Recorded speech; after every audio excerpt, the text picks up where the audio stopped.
La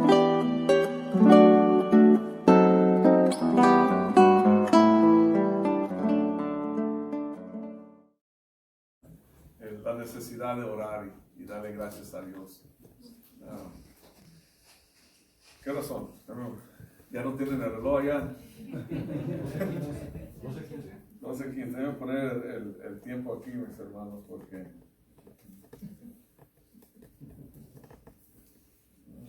se asustó hace como 2 domingos. Yo pongo el tiempo porque ahí está. Bueno, ya empezamos. Buenos días, hermanos. Dios bendiga a cada uno de ustedes. Ya es tarde, pero buenas tardes, hermanos. Es una bendición a verlos. Me da mucho gusto y feliz cumpleaños, hermano. Y también el niño que está al rato, digo feliz cumpleaños. Gracias. Hermano, no sé si le han dicho, pero cuando estaba leyendo, hermano, se escuchó como estaba escuchando la Biblia leída. Me gusta como leer, hermano. Es una bendición, es una bendición. Y feliz cumpleaños, hermano. Gracias. Bueno, hermanos, empezando, mando saludos a la iglesia, especialmente el hermano Bruce. Entonces, vamos a estar mirando aquí nosotros el día de hoy, y es lo que quiero ver con ustedes, el tiempo que Dios me da, venir con ustedes a compartir la palabra y ver cómo están. Quiero empezar a ver con ustedes el primero de Juan. El primero de Juan, no el Evangelio de Juan, pero primero de Juan. Y vamos a estar mirando los primeros 4 versículos. Es una introducción, realmente. No quiero decir que son datos específicos así como fechas y mapa y todo eso, pero es a decirle que el propósito de esta carta, y el título del sermón es el verbo de vida introducido. Como el apóstol Juan viene y nos enseña constantemente Jesucristo y lo que se trata del libro. Entonces voy a pedir que por favor abran sus Biblias en 1 de Juan, capítulo 1, vamos a ver los versículos 1 al 4. ¿Están ahí? Amén. Y la palabra de Dios dice: lo que existía desde el principio, lo que hemos oído, lo que hemos visto con nuestros propios ojos, lo que hemos contemplado y lo que han tocado nuestras manos, esto escribimos acerca del verbo de vida. Y la vida se manifestó, nosotros la hemos visto y damos testimonio y les anunciamos a ustedes la vida eterna que estaba con el Padre y se manifestó a nosotros. Lo que hemos visto y oído les proclamamos también a ustedes, para que también ustedes tengan comunión con nosotros. En verdad, nuestra comunión es con el Padre y con su Hijo Jesucristo. Les escribimos estas cosas para que nuestro gozo sea completo. Bendito Padre Celestial, mi Rey, le pido por favor, Señor, le suplico que nos guíes con su Espíritu Santo y nos ayudes a entender, Señor, su palabra el día de hoy. Señor, dame palabras, Señor, entendibles, mi Rey, para comunicar su palabra. Y que sea su palabra, Señor, que venga, Señor, y nos anime, nos fortalece, nos ayuda a madurar un poco más. Y gracias, mi Rey. Y le pido, Señor, por los hermanos y las hermanas que no pudieron estar aquí el día de hoy, igualmente en Tijuana, por causa de enfermedad y por situaciones de sus vidas. Por favor, Señor, ayúdanos, Señor. Bendícelos, Padre. Y los que estamos aquí reunidos, Señor, ayúdanos a ver a su Hijo. Ayúdanos a ver a Jesucristo y darle gracias a usted, Señor, por su gran plan de salvación. En el nombre de Jesucristo. Amén. Bueno, como anunciaron, hoy es la cena del Señor, donde vamos a compartir la Santa Cena juntos. Y sí, es bueno de siempre recordar que ninguno aquí es digno de tomar la cena del Señor, pero por su misericordia y porque lo hacemos recordando su sacrificio, lo hacemos. Y si es un examinar de corazón, y igualmente examinar quién es Jesucristo. Y ese es algo muy, muy pegado a a esta epístola de 1 de Juan. Esta carta es un discurso de un pastor. Es decir, usualmente una epístola empieza con yo, el siervo del Señor Jesucristo, el apóstol Pablo o Pedro, se vienen y se vienen a decir quién es que escribe esta carta. Aquí empieza luego hablando de Cristo. Luego. Y es el apóstol Juan que escribió esta carta. También podemos ver que está muy pegado a lo que viene siendo el Evangelio de Juan. Si leen el Evangelio de Juan y si leen Génesis, no escribió Génesis, pero si leen Génesis, ahí como empieza a hablar de Dios, la existencia de Dios. Y el Evangelio de Juan habla precisamente de la existencia de Dios, del verbo de vida y quién es el verbo. Y aquí no hay una diferencia, aquí lo dice. Entonces, en todo, si lo escribió o no lo escribió, sí lo escribió. Y esa es una continuación que era el base de todo eso, cómo fue escrito. Muchos piensan que estaba escrito con el propósito de acompañar el Evangelio de Juan. Pero yo lo veo más como una carta para hermanos que necesitaban un pastor que viniera a recordarles quién era Jesucristo. Y eso nos lleva a mirar por qué. Bueno, precisamente el propósito de este libro, el propósito del contexto, y que es que personas con una falsa enseñanza estaban introduciendo herejías dentro de la iglesia, causando divisiones, presentándose como trigo cuando eran cizaña. Eso era algo que desde el principio, o sea, desde que Dios creó al hombre y Satanás vino torciendo la verdad, eso ha acompañado la verdad de Dios, la cizaña, la mentira. Parece como verdad, pero no es verdad. Y ahora en esta carta es lo que está sucediendo. Muchos leen esta carta y yo más de una vez lo he escuchado a un predicador predicar hablando del amor que se encuentra aquí adentro. El amor entre hermanos. Pero ese no es el propósito del libro. Es el resultado de Cristo. El propósito del libro es advertir. El propósito del libro es enseñar cristología. Ese es el propósito de este libro. ¿Por qué? Porque la iglesia ya está siendo formada. Ya estaba aquí, ya estaba. Cristo ya murió, resucitó, ascendió al cielo. Los apóstoles ya eran testigos de todo esto. Y con el poder del Espíritu Santo fueron y predicaron, empezando con Jerusalén. Y se extendieron a los confines del mundo, en el mundo conocido en ese tiempo. Donde lo que vienen siendo los caminos de Roma, donde llegaban, el Imperio Romano. Pero diciendo eso, era muy importante entender que la iglesia estaba siendo bombardeada. Estaba siendo bombardeado con falsas enseñanzas. Empezando con los judíos y extendiéndose a las culturas, diferentes tribus, diferentes naciones, donde ellos iban a predicar el evangelio, pues ahí estaba el paganismo. Y querían mezclarlo. Los querían mezclar. Entonces, esta carta, más amorosa que se puede escuchar, es un pastor que se preocupaba en amor a la iglesia, se preocupaba por la iglesia, amaba a la iglesia y se preocupaba. Y lo que nosotros cuando lo leemos, necesitamos que venir y hacer esto, entenderlo, quién es Cristo. Y no me gusta usar la palabra, pero es una palabra que debemos cuando viene de Cristo y su sacrificio y su persona y su deidad, necesitamos que ser dogmáticos. Necesitamos que venir a ser firmes, cada uno. Entonces esta carta igualmente es un llamado de cada uno. Y eso yo me inclino más a la aplicación, si los doy al principio, no es la hermenéutica, nomás simplemente les puedo dar dónde va la conclusión de esto. Es necesario que ustedes estudien y entiendan la persona de Cristo. Si nosotros celebramos la Santa Cena, si nosotros creemos en Él, a conocerlo es natural. Hacer celoso de su nombre es natural. Entender cómo Él obra en la persona de Dios, en cómo Padre y el Espíritu Santo obran juntos, es necesario. Y es necesario porque somos llamados cristianos.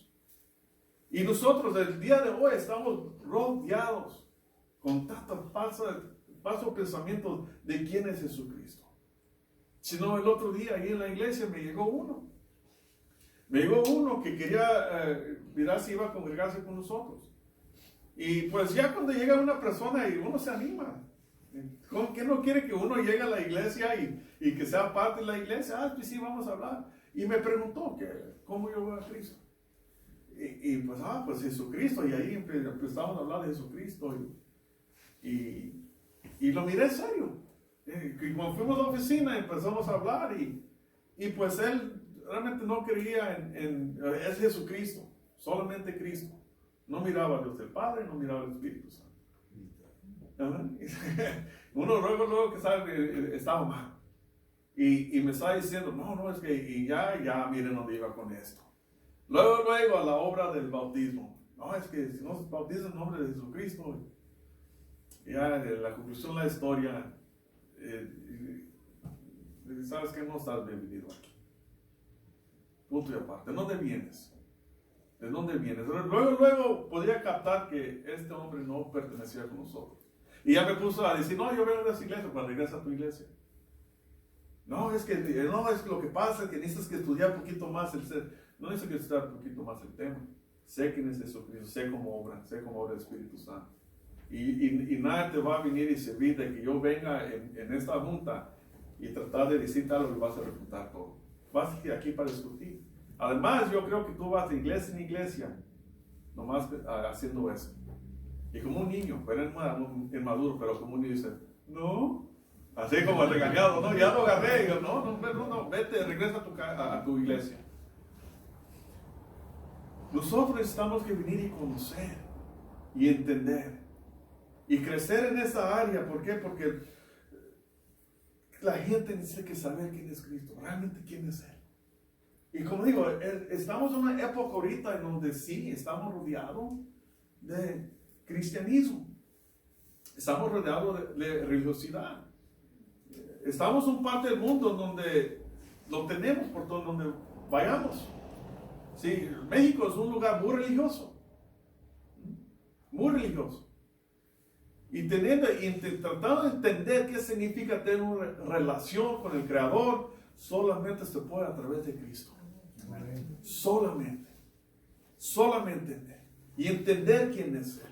Entonces el propósito de este libro aquí y entender que nosotros necesitamos que entender esta doctrina y entender que cualquier otra doctrina que va en contra va a ser fácil para venir y refutar y entender, no para debatir, simplemente para decir, ¿sabes qué? Yo no voy a escuchar eso. ¿Por qué? Porque en las iglesias blasfeman contra Cristo, pero sutilmente, donde no se ven que están blasfemando contra Él. Ese es el error.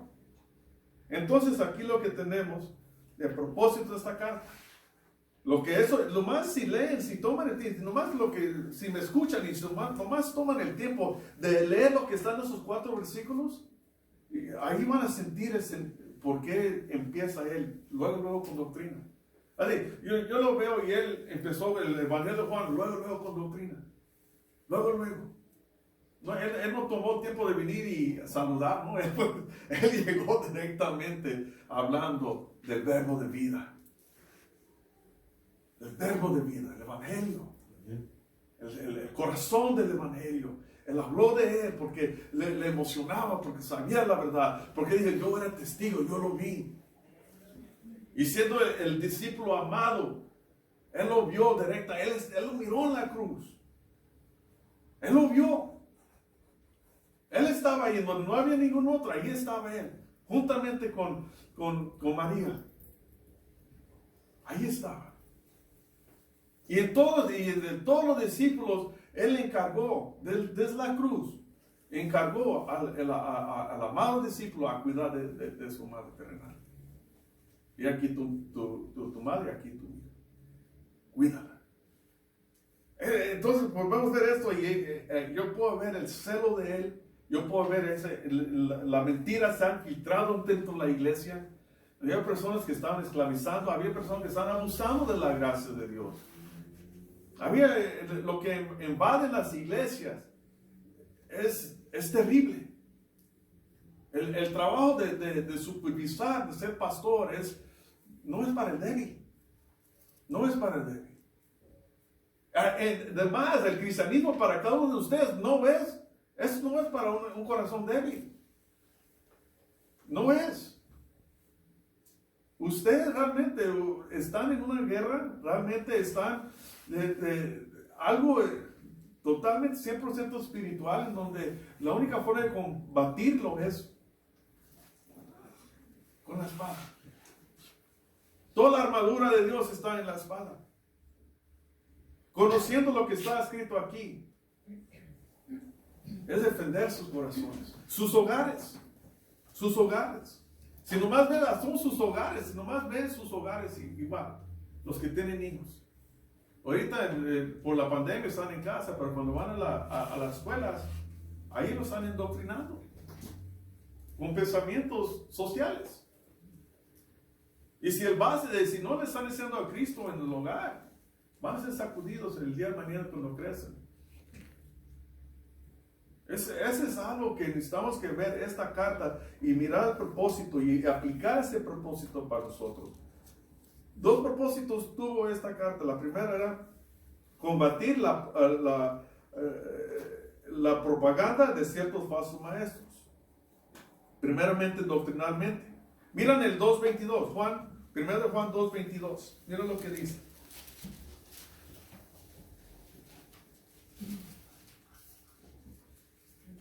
¿Quién es el mentiroso? Sino el que niega que Jesús es el Cristo. Ese es el anticristo, el que niega al Padre y al Hijo. El que niega al Padre y al Hijo.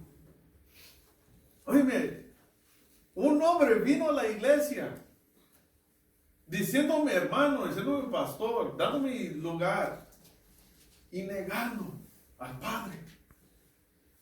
Si estaba en el Antiguo Testamento, ya tuviera abrió mi cajón y alguna piedra aquí. Vamos afuera. Estuviera. Pero que Dios trate con su corazón. Miren como directamente son palabras del discípulo amado, que donde uno agarra, que es amor, Dios es amor, y habla del amor entre hermanos, y está hablando directamente. Está defendiendo a Cristo. Está amando la iglesia. Mira el 4.23.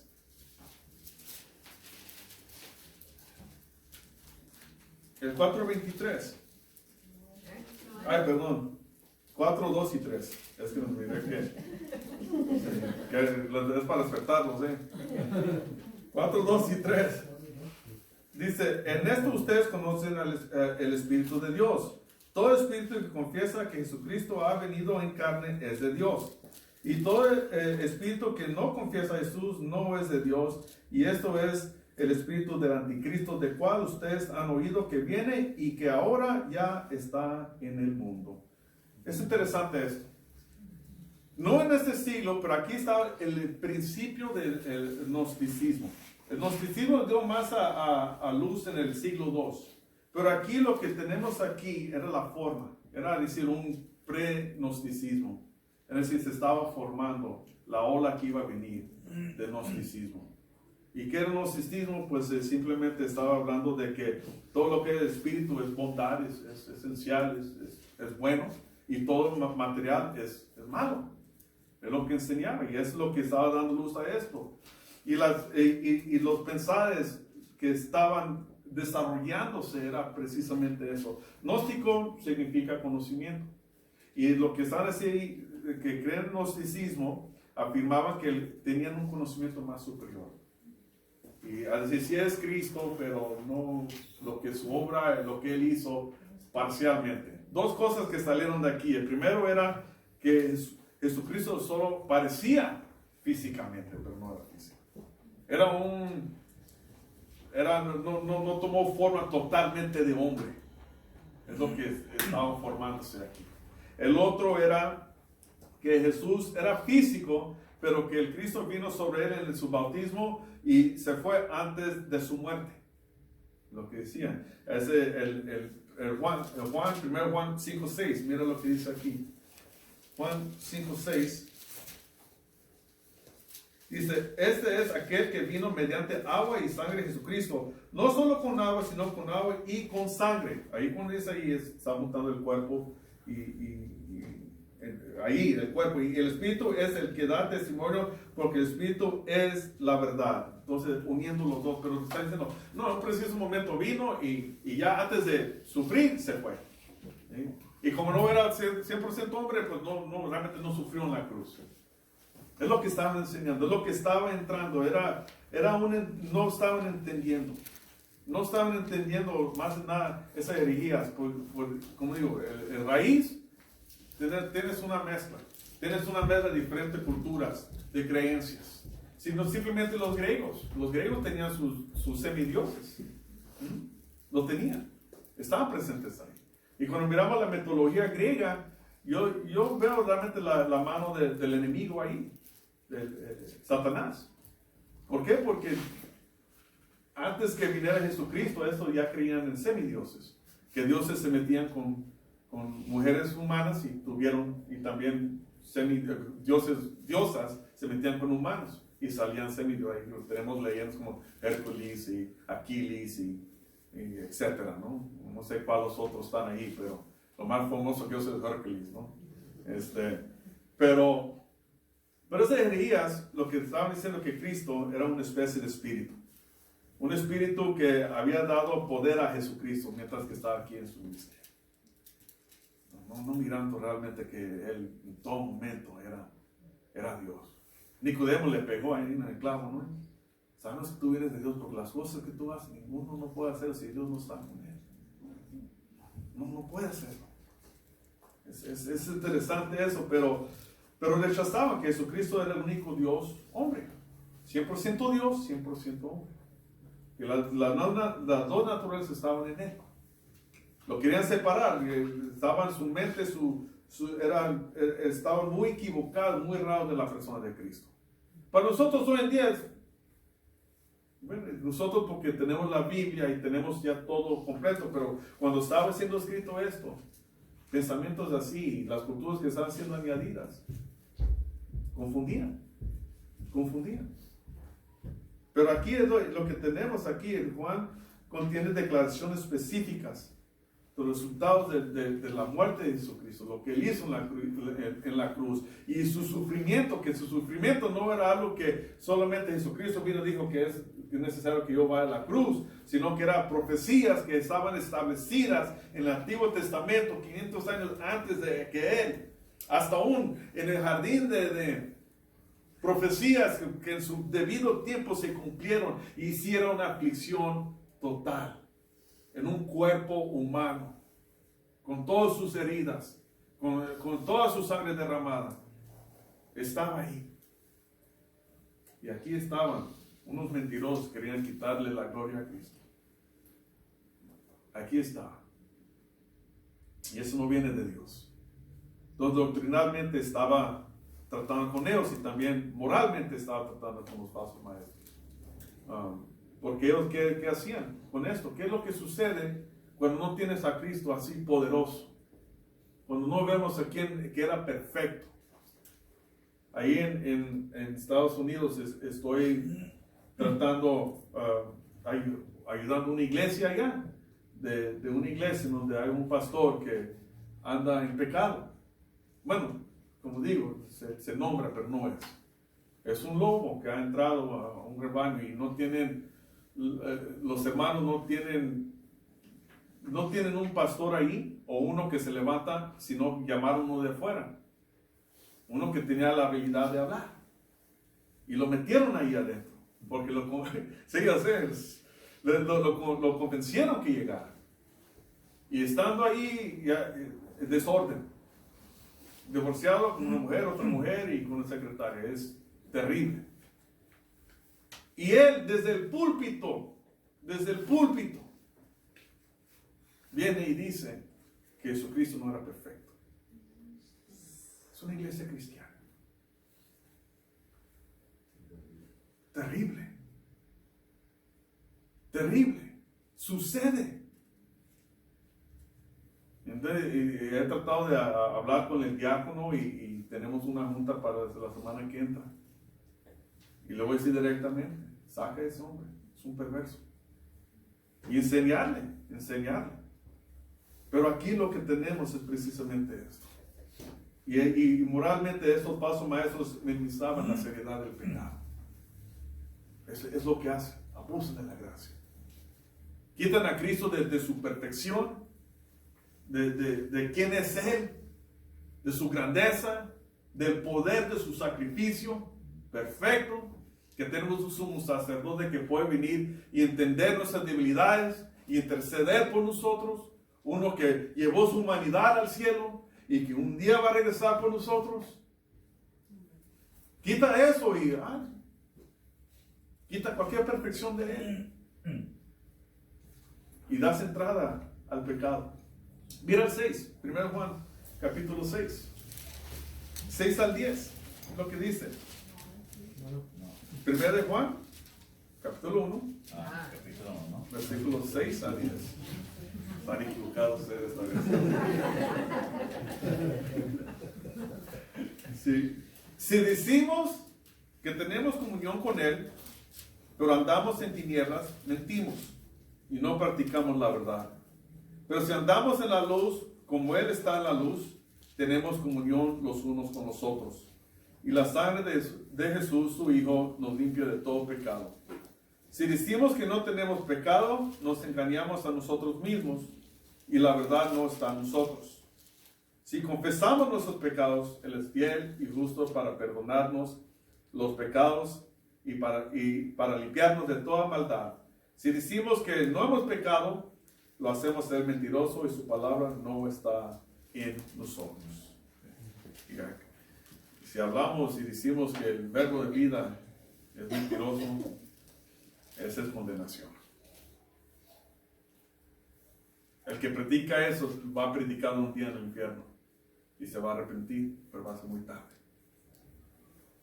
Pero aquí esto aquí está escrito porque es lo que estaba pasando con esos falsos maestros entrando en la iglesia y enseñando esto. Quitando a Jesucristo de lo grande que Él es y cambiándolo por un espíritu pronóstico y dando entrada al pecado. Es lo que se trata. Y al final, ¿qué era esto? ¿Qué sucedió? ¿Qué es lo que pasa con esto? Que esto tiene implicaciones en el cuerpo. Nuestro compañerismo, el nomás tener compañerismo es tener algo en común. ¿Y qué es lo que tenemos en común? Cristo. Lo que tenemos en común, Cristo. Cuando Cristo no está presente en su doctrina, todo lo que es un hombre más piadoso, más inteligente, más memorizado los términos teológicos, todo lo que va a introducir es división. División. Y muchos van a ser arrastrados con eso. Y cuando causa división, se va a llevar gente con él. Esa es la marca de un falso maestro. Dijo nombrar lo que es, porque es peligroso para el pueblo. Mira lo que dice el 2.9. Mira lo que él dice en el 2.9. Dice, el que dice que está en la luz y aborrece a su hermano, está aún en tinieblas. Y el 11, mira el 11 dice, pero el que aborrece a su hermano está en tinieblas y anda en tinieblas y no sabe a dónde va, porque la tiniebla ha cegado sus ojos. Piensa que está haciendo una buena obra. Causa la división con pretextos santos, pero es tinieblas. Es una luz falsa. No es una luz verdadera. Parece como luz, es como esas barritas que quebras en medio y haces así y se ponen verdecitas. No es luz verdadera. El que es un verdadero cristiano viene y confiesa su pecado, viene y arregla las cosas en el cuerpo Y contra viento y marea y contra descuerdos se mantienen unidos. Se trabaja la unidad. Esos hombres estaban dividiendo, sutilmente estaban conduciendo a la gente a pecar. Sutilmente, con el pretexto de luz. Con el pretexto de luz.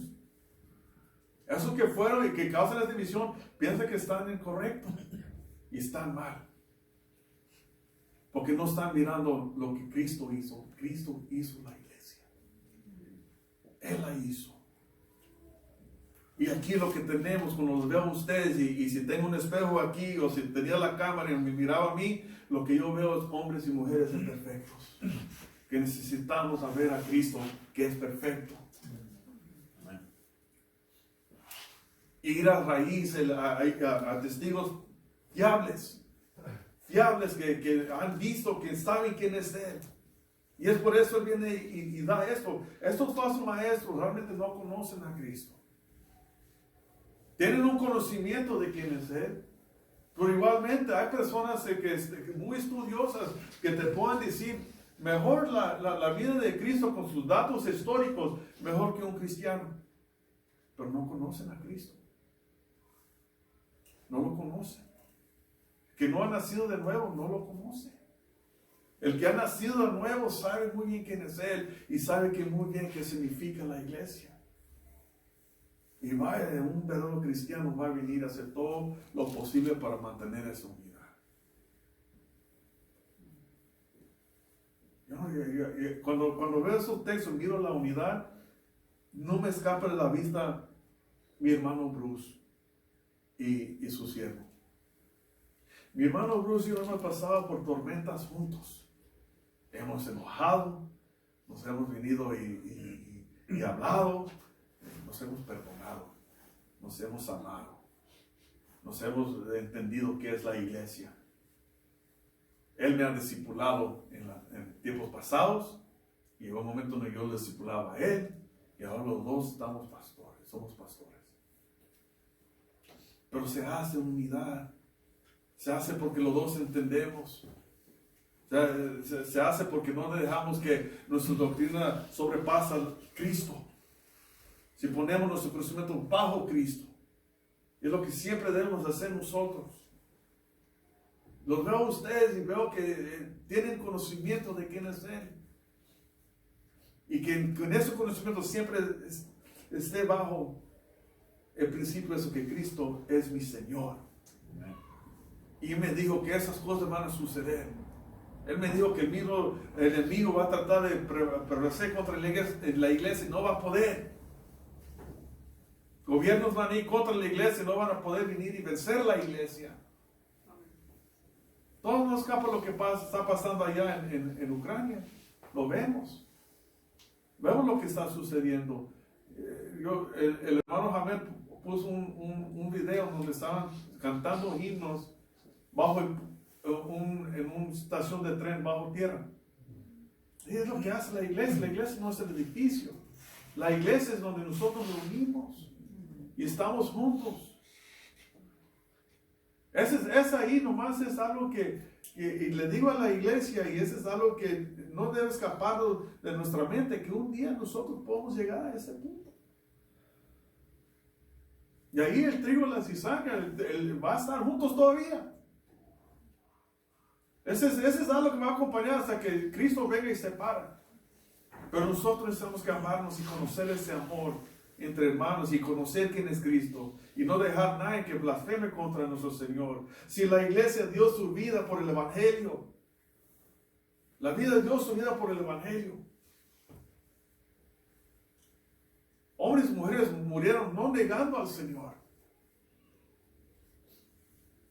Esa es nuestra vida, no ha cambiado el contexto ha cambiado, pero la definición de ser cristiano, no me avergüenzo del Evangelio, porque es poder de Dios. Amén. Y es lo que necesitamos que siempre ver. Entonces el resultado de aquí, el falso maestro, el falso hermano, fracasa en esa área de tener compañerismo. Y es lo que está apuntando aquí. ¿Por qué? Porque te va a conducir a pecar.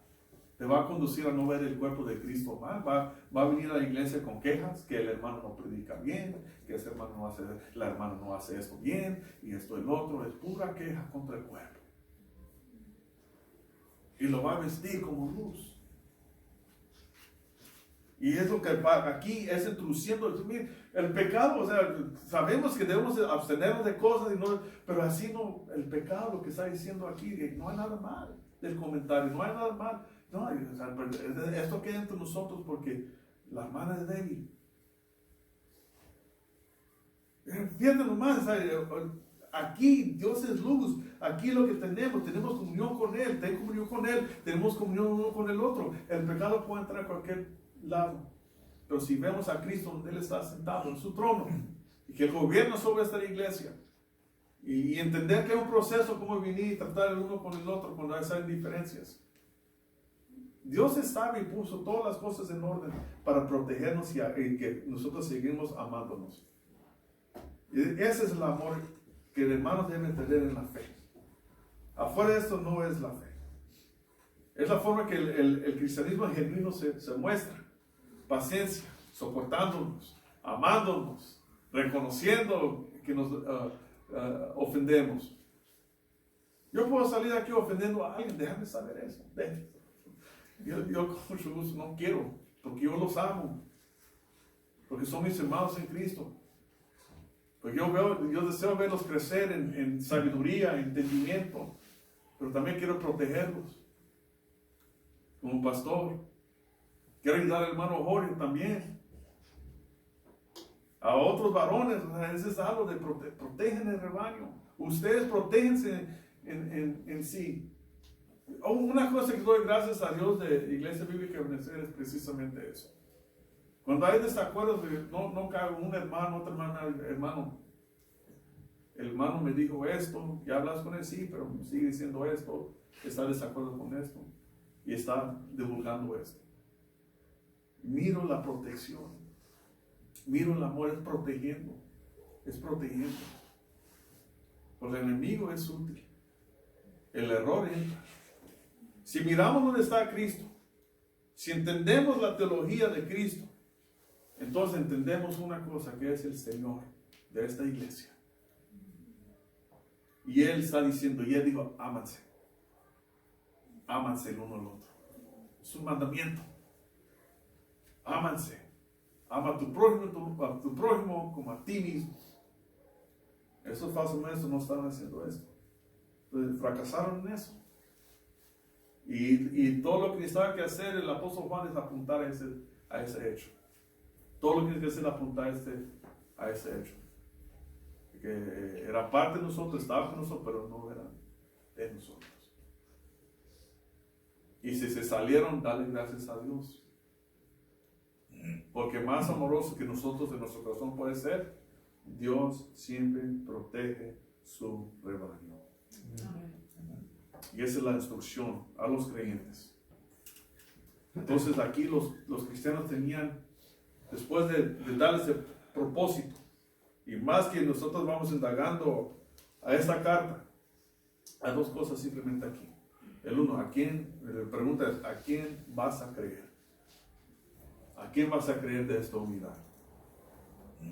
¿A quién van a creer cuando viene y dice, no hay mal con esto, o no hay mal que hacemos esto, o la iglesia no está haciendo esto, o cualquier, porque como una vez más, comentarios son muy sutiles. La humedad es sutil. Una vez que entra la humedad, Jesucristo viene y dice la levadura. Al final de todo, ¿a quién van a creer? Primero, las enseñanzas tradicionales de los apóstoles encontrados en la Biblia, o las doctrinas de estas personas que sus mentalidades, que al final, si lo estudias, no vas a ver ni el amor para la iglesia, ni amor a Cristo, ni la unidad que estamos practicando en el nombre de Cristo. Fíjate de qué tan lejos va la cristología. Está entrelazado con la iglesia. Es la esposa, ¿no? La iglesia. Cristo es el esposo. Entonces, cuando hablamos de Cristo, estamos hablando de su deidad, pero estamos hablando también de su obra y estamos hablando de lo que Él hizo con su sacrificio. Es rescatarnos. Entonces, ¿a quién vamos a creer? Y es lo que hace aquí el apóstol Juan. Viene a aclarar, decir lo que es la verdad. ¿Y qué es la verdad? Pues dos cosas. Aquí la verdad que tenemos es que, no me queda mucho tiempo ya, hermanos, pero dos cosas aquí del sacrificio de Cristo. Es objetivo y subjetivo. Objetivo es porque los creyentes conocen la historia de la vida. Ya el cristianismo ya ha crecido. Entonces saben la historia de la vida y la obra de Jesucristo y los acontecimientos de su vida. Juan era testigo. Y cuando miramos aquí dice, lo que existía desde el principio, lo que hemos oído, lo que hemos visto con nuestros propios ojos, lo que hemos contemplado y lo que han tocado nuestras manos, esto escribimos acerca del verbo de vida. Ahí está hablando de los apóstoles, está hablando de las personas que fueron testigos oculares. ¿A quién vas a creer? Uno que apenas está entrando, que salió del paganismo, salió de otra denominación y entró y está tratando de venir y convencerte. Cuando lo que tienes, pues aquí lo que me enseñó, Cristo me enseñó esto. Cristo me enseñó que debo bautizar en el nombre del Padre, Hijo y del Espíritu Santo. Sí, pero acá están bautizando en el nombre de Cristo. Ay, como aquí, pues eso me lo dijo. Es lo que tiene toda la autoridad. ¿Por qué lo dije acá? ¿Por qué dice esto acá? Su contexto, los judíos no creían en Jesucristo. Y no se salen de ahí. Pero ¿a quién voy a creer? A Jesucristo. ¿A quién voy a creer? A Juan, que escribió, que estaba allí mirando y miró todo esto. Lo vio todo. Lo vio todo. Entonces, objetivamente, es la fe. Es creer y no ver. Somos bendecidos. Y cuando miramos aquí, yo no sé si le estaba tirando en directa al apóstol Tomás, ¿no? No lo voy a creer hasta que pongo mis dedos en sus manos, ¿no? Pero ahí lo dice, lo que han tocado nuestras manos. O sea, en todo momento fue examinado Jesucristo y sí resucitó. Sí ascendió al cielo. Y sí le anunciaron que un día va a regresar. Sí dijo él que fue a ir a preparar lugar. Esa es nuestra fe. Es nuestra fe. Esta iglesia está fundada en esta fe. Y el otro subjetivo es, los cristianos saben que sus vidas han sido transformadas a través de la fe en Cristo. El nuevo nacimiento. Yo conozco el testimonio de un hombre que está en la iglesia, a decirlo así, porque no tiene evidencia que realmente ha nacido nuevo. Su testimonio era, ¿sabes qué? Yo antes odiaba a los cristianos. Yo cuando estaba allá afuera tiraba piedras a la iglesia, tiraba piedras literalmente al techo y por las ventanas. Y pues me invitaron a comer y pues ya no le tiraba piedras. Pero se pasaba el tiempo tirando piedras dentro de la iglesia a los hermanos. Cambió nomás de estrategia. Cambio de estrategia. Cuando uno es realmente salvo por fe, es una transformación. Es un amor. Es un anhelo. Es algo nato en nosotros de desear mantener la unidad. Es una preocupación. Es una llamada. Es un saludo. Es una preocupación ver los jóvenes, es una preocupación de ver cómo estamos compartiendo el Evangelio. Es una preocupación, porque somos nacidos de nuevo, es algo que Dios hizo en nosotros. Amén. Una regeneración. Amén. Ese nuevo nacimiento, ese cambio de corazón. Nos dio un corazón de piedra y nos dio un corazón de carne. Aleluya. Es lo que Él hizo. Y es por fe. La fe en Cristo. ¿Por qué lo hizo? Su Espíritu Santo vino y hizo eso en nosotros.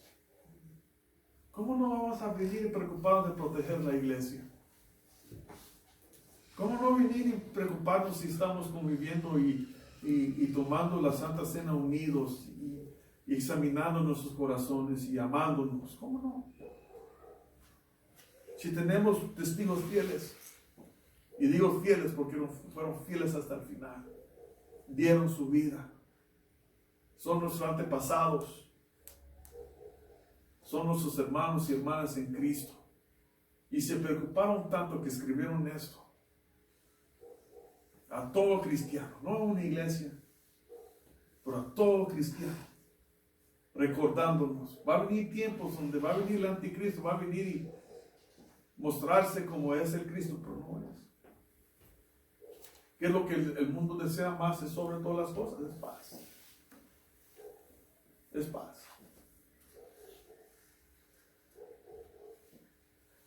Y va a venir uno que va a traer una paz, pero va a ser una paz falsa. Y unos van a reconocer en el futuro que es el anticristo. Van a engañar a muchos. Y casi, dice la Escritura, casi los cristianos también, casi van a caer en el engaño. Pero porque hemos nacido nuevo y porque tenemos la Escritura, sabemos que esa paz que estamos esperando es una paz eterna. Y sabemos quién viene en toda su gloria. Y sabemos la muerte que anunciamos, que hasta que Él venga, es Cristo.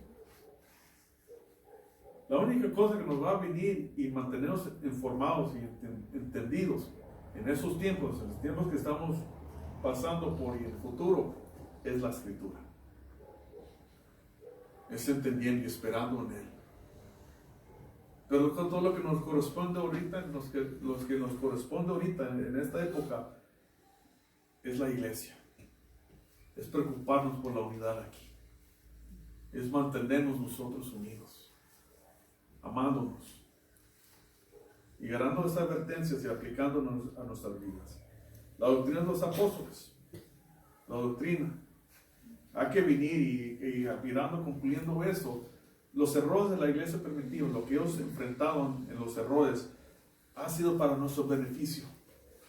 Y todo lo que nos toca hacer es estudiar, indagar. Se sorprendía cuánta información pueden encontrar de nomás de un libro de la Biblia. Y toma tiempo, toma esfuerzo. Pero ¿sabes qué? Nacidos de nuevo, teniendo ese amor por la palabra, pueden buscar la información y eso les va a servir para una cosa: protegerse contra el error, protegerse lo que no es el cristianismo, protegerse lo que es lo que glorifica a Dios. Y va a ser para venir y edificar la iglesia y crecer y mantenernos ocupados en la obra del Señor, lo que es agradable al Señor, de predicar toda lengua, todo tribu, toda nación, todos que podemos, empezando en nuestros hogares, empezando con nuestros vecinos, que la gente sepa que somos cristianos, que entiendan, porque una vez más, estamos en una sociedad en donde Cristo está presentado en más de una forma y erróneamente, y nosotros que tenemos la verdad, nosotros que tenemos la verdad, estamos bajo el gobierno de Cristo, estamos dirigidos por Él. Su Espíritu Santo está con nosotros y nos guía a toda verdad. Y aplicándolo a nuestra vida es entender, no debemos tener temor, ni lo que está pasando en el mundo, ni lo que puede pasar, ni lo que ha de venir. Porque realmente lo que ha de venir es glorioso. La verdad. Y si hay aflicción y si hay problemas, sí. Definitivamente sí va a pasar. Sí vamos a tener. Sí van a ser sacudidos como iglesia. Si la iglesia en Jerusalén fue sacudida, nosotros nos escapamos de eso. Pero en todo momento nos mantenemos firmes, hermanos. Yo sé, si les pregunto, ustedes dirán amén, pero aquí ustedes sepan en sus corazones que tienen un hermano que los ama Y ora por ustedes, en una iglesia que ora por ustedes. Y ustedes mismos los han conocido y deseamos tener más compañerismo juntos. Porque somos muy pocos, hermanos, la verdad, que tienen una doctrina sana, que tenemos un entendimiento que es Cristo y que estamos creciendo en ese entendimiento. No lo sabemos todo, no lo sabemos todo, pero una cosa hacemos, lo que el apóstol Pablo dijo, nos sentemos adelante, estiramos nuestra mano, queremos ese entendimiento a conocer a nuestro Señor Jesucristo. Una cosa hacemos, una cosa hacemos, seguimos creciendo como cristianos unidos, porque Él hizo esta iglesia, Él hizo este cuerpo. Y yo realmente confío en esos hombres piadosos que escribieron estas cartas para nuestro bien. Y tenemos una responsabilidad, mis hermanos, enseñar, a predicar, enseñar a todos. Los días son malos y no se van a poner mejor. Pero igualmente, en eso me gozo yo, porque Jesucristo dijo que esas cosas van a suceder. Ni principios de parto, como decimos, no hemos visto nada todavía. Pero si nos vemos a Cristo, sabemos que Él reina en su trono, que Él va a decidir en la eternidad y como está predestinado, cuando Él se levanta de su trono, acomoda sus faldas y viene y baja. Y va a regresar. Pero mientras decimos que, Maranata. Amén. Sí, ven pronto, Señor. Padre Santo, gracias, mi Rey, porque usted es bueno. Gracias, mi Rey, por su palabra. Gracias, Señor, por su sacrificio. Mi Rey, sí, Señor, estamos en un tiempo, Señor, muy difícil. Pero, mi Rey, sabemos que usted está con nosotros. Y damos gracias, Señor. Yo doy gracias, Señor, por la Iglesia Bíblica de la Gracia. Señor, bendícelo, Señor. Ayuda a cada uno que está aquí. Y gracias, Señor, porque usted mantiene la unidad. Usted nos protege contra el error. Usted nos protege, Señor, de los que quieren causar división, de falsos hermanos. Difícil decir esta palabra, Señor, pero si una persona no está decidido, Señor, de mantener la unidad, ¿qué más podemos decir? Oh, Señor, ayúdanos a ser como esos apóstoles, Señor, a proteger el rebaño y marcar el error cuando hay pecado. Y no seguir esa línea, Padre. Pero sino glorificar su nombre, Señor, porque usted nos ha dado algo precioso. Vida eterna, y nos ha dado algo precioso mientras que esperamos esa vida eterna. Su palabra. Gracias, mi Rey. Gracias por la iglesia. Gracias, Señor, por todo lo que está escrito que nos guía. Y gracias por la iglesia. En nombre de Jesucristo. Amén.